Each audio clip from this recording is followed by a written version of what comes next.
Doctor BR Ambedkar Konaseema జిల్లా Amalapuram press క్లబ్లో భారత విప్లవ కమ్యూనిస్ట్ పార్టీ ఆర్సీపీఐ సమావేశం నిర్వహించారు.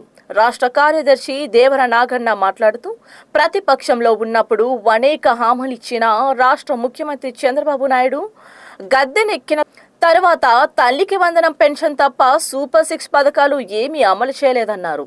ప్రశ్నించిన వారిపై కేసులు పెట్టడం తప్పు. ఈ ప్రభుత్వానికి ఏమీ చేత కాదన్నారు.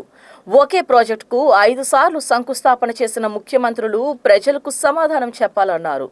మేము ఆక్వా రైతులకు వ్యతిరేకం కాదని, ఆరోగ్యాన్ని పాడు చేసే ఉప్పు నీటి ద్వారా ప్రజలు అనారోగ్యానికి గురి కాకుండా ఆర్ఓ ప్లాంట్లు ఏర్పాటు చేయాలని డిమాండ్ చేశారు. ఈ రాష్ట్రంలో ప్రతిపక్షంలో ఉన్నప్పుడు ఈ రాష్ట్ర ముఖ్యమంత్రి గారు అనేక వాగ్దానాలు చేశారు.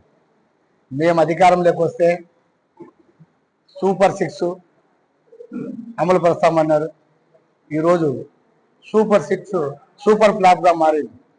కేవలం తల్లి వందనం, ఉచిత బస్సు తప్ప మిగిలిన 4 కూడా పూర్తిలో విఫలమైనాయి. శాంత పద్ధతులు ఈ రాష్ట్రంలో పూర్తిగా విఫలమైనాయి. ఈరోజు పోలీస్ యంత్రాంగాన్ని కావచ్చు, రెవెన్యూ యంత్రాంగాన్ని కావచ్చు, వాళ్ళ టీవీ రిమోట్ స్విచ్లా పెట్టుకున్నది. ఈరోజు ఎక్కడైనా కానీ ప్రశ్నిస్తే వాళ్ళందరినీ కూడా ఈరోజు చూస్తున్నాం మనం. ఉపచట్టాలు, కేసులు పెట్టడము, మరి రాజద్రోహం కేసులు పెట్టి కూడా ఈరోజు అనేక మంది ఇబ్బందులు పెడుతున్నారు.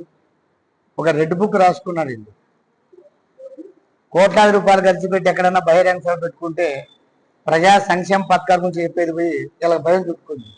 గొడ్డల పార్టీని వీళ్ళు తిట్టుకోవడము, వాళ్ళని వీళ్ళు తిట్టుకోవడమే సరిపోతుంది తప్ప ప్రజలకి ఏం చేసింది లేదు. అలాగే కేంద్రంలో ఉండేటువంటి నరేంద్ర మోడీ గారు మేము అధికారంలోకి వస్తే ఈ దేశంలో ఉండే నల్లధనాన్ని కూడా తీసి, మేము ఆ నల్లధనాన్ని కూడా తీసి ఈ దేశంలో ఉండే పేద ప్రజలకు అందరికి కూడా అకౌంట్లో 15 లక్షలు ప్రతి కుటుంబానికి మేము జంపడతామని చెప్పి వాగ్దానాలు చేశారు. మరి అనేది ఇప్పటికి కూడా ఏం ఎత్తడు. కాబట్టి ఈ రోజంతా కూడా గందరగోళంగా ఉన్నది. తాను ఏమైతే హామీలు కూడా అమలు పరచడంలో ఈరోజు విఫలమైనది. ఈరోజు విశాఖపట్నం ఉక్క పరిశ్రమ ఉంది, మళ్ళా 5,000 కోట్లు ఖర్చు వస్తుందని చెప్పి మా దాని డబ్బులు లేవు, మేము నడపలేమని చెప్తున్నటువంటి ఈ పెద్ద మనిషి ఈరోజు రాయలసీమలో మళ్ళీ 4 రోజుల కిందట వెళ్ళి కడప ఉక్క మేము ప్రారంభిస్తామంటాడు. 2007లో వైఎస్ రాజశేఖర రెడ్డి గారు దాన్ని ప్రారంభించారు.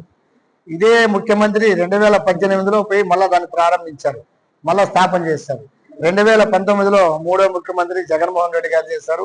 ఇప్పుడు ఈయన 4వసారి ముఖ్యమంత్రిగా పోయి ఆ రాయలసీమ కేవలం రాయి పెట్టడమే తప్పింది తప్ప ఆడేదో 2 ఇటుకలు పెట్టి ఇటు చెప్పి చేయడం, 4 మాటలు చెప్పడం తప్ప ఏం చేసింది ఏం లేదు. ఎందుకంటే మేము ఎందుకంటున్నామంటే తల్లికి కూడబెట్టలేని వ్యక్తి, తల్లికి సీపు తీసిన వ్యక్తి పిన్నమ్మకు బంగారు కాదు, ఇది నమ్మే సత్యం కాదు.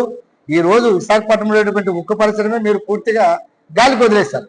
ఈ రోజు మీరు కడప జిల్లా ఉండేదాన్ని నేను చెప్తానంటాడు. అది కూడా ఇప్పుడు కాదంట, 2008 జూలైలో చెప్తానని చెప్తున్నారంటే ఈ అర్థమేమి? 2008 వెండింగ్ ఇచ్చి 2029కి ఎలక్షన్ వస్తుంది. దాన్ని అడ్డ పెట్టుకొని రాయలసీమ వాసులు ఎలక్షన్ రాయడానికి రానివ్వరు. కాబట్టి కేవలం ఇది మామిడికాయ మసిపూదిన విధంగానే వ్యవహరిస్తున్నారు తప్ప ఈ రాష్ట్ర ముఖ్యమంత్రి ఈ దేశానికి చేసిందంలే. ఈరోజు ఈ రాష్ట్రంలో పక్క రాష్ట్రాల కంటే కూడా 10-15 రూపాయలు డీజిల్ ధర ఎక్కువ ఉంది. పక్కన సత్తా జిల్లా ప్రాంతంలో ఉండేటువంటి కర్ణాటక సరిహద్దు 11 రూపాయల డీజిల్ అయితే ఇక్కడ 11 రూపాయలు ఎగస్తా ఉంది. ఈరోజు ఎక్కడో దేశంలో ఎక్కడో ప్రపంచంలో యుద్ధం జరిగితే మన రాష్ట్రంలో ఈరోజు మన దేశంలో కూడా డీజిల్ పెట్రోల్ విపరీతంగా పెరిగిపోయినాయి. 2 వారాల్లో 5 సార్లు పెంచిన చరిత్ర ఈ ఎన్డీఏ కూటమికే ఉంది. కాబట్టి వీళ్ళు ప్రజల యొక్క మొత్తం వాళ్ళని ఆలనా పాలన మర్చిపోయినారు. వీళ్ళు రైతాంగ సమస్య ఈరోజు కోనసీమ ప్రాంతంలో చెప్తున్నారు ప్రజలు ఇక్కడ ఉండే వాళ్ళంతా. ఈ కోనసీమ ప్రాంతం సురక్షితంగా పచ్చగా పాడి పరిశ్రమలతో ఉంటుంది, కొబ్బరి చెట్లతోనూ వరి పైరులతో ఉండేటువంటిది. ఈరోజు చెప్తున్నారు ఆక్వా చెరువుల వలన ఈ సాల్ట్ వాటర్ దాంట్లో పోయి ఇంకిపోయి లోపల మాకు ఉప్పు నీళ్ళు తాగునీరు సమస్య వచ్చిందని. ఆక్వా చెరువులు మేము భారత విప్లవ కమ్యూనిస్ట్ పార్టీగా మేము వ్యతిరేకించడం లేదు. ఎందుకంటే వాళ్ళు కూడా రైతులే, వాళ్ళు కూడా ఉపాధే. కానీ ప్రత్యామ్నాయం ఆలోచించాలని చెప్తున్నాం. ఈరోజు ఆర్ఓ ప్లాంట్ రూపంలో ఇక్కడ ఉన్నటువంటి ఈ నీటి కొరతను పోవాలంటే భారత విప్లవ కమ్యూనిస్ట్ పార్టీగా మేమే వాళ్ళకు సూచన ఇస్తున్నాం, ఈ పాలకులకు కానీ ఈ ప్రభుత్వ అధికారులకు కానీ. ఆర్ఓ ప్లాంట్ పెట్టి మంచి జలాన్ని తీసి దాన్ని వీధులకు కానీ పైప్ లైన్ కానీ పంపించి అందరికి సప్లై చేసినట్లయితే ఏ విధమైన ప్రమాదం ఉండదు. లేకుంటే జరగబోయే దినాల్లో అనేక అనారోగ్యాలకు గురవుతుంది. ఇది జాయింట్ల పైన ఎముకల పైన ఈ సాల్ట్ వాటర్ చూపిస్తుంది. ఈ ఫ్లోరైడ్ ఎక్కువ ఇంక లోపలికి వెళ్ళిపోయి ఈ సాల్ట్ వాటర్ అంతా లింకిపోయినప్పటికీ ఈ సాల్ట్ వాటర్ ఫ్లోరైడ్ గా తయారవుతుంది. ఫ్లోరైడ్ పైన జాయింట్ల మీద పనిచేస్తుంది.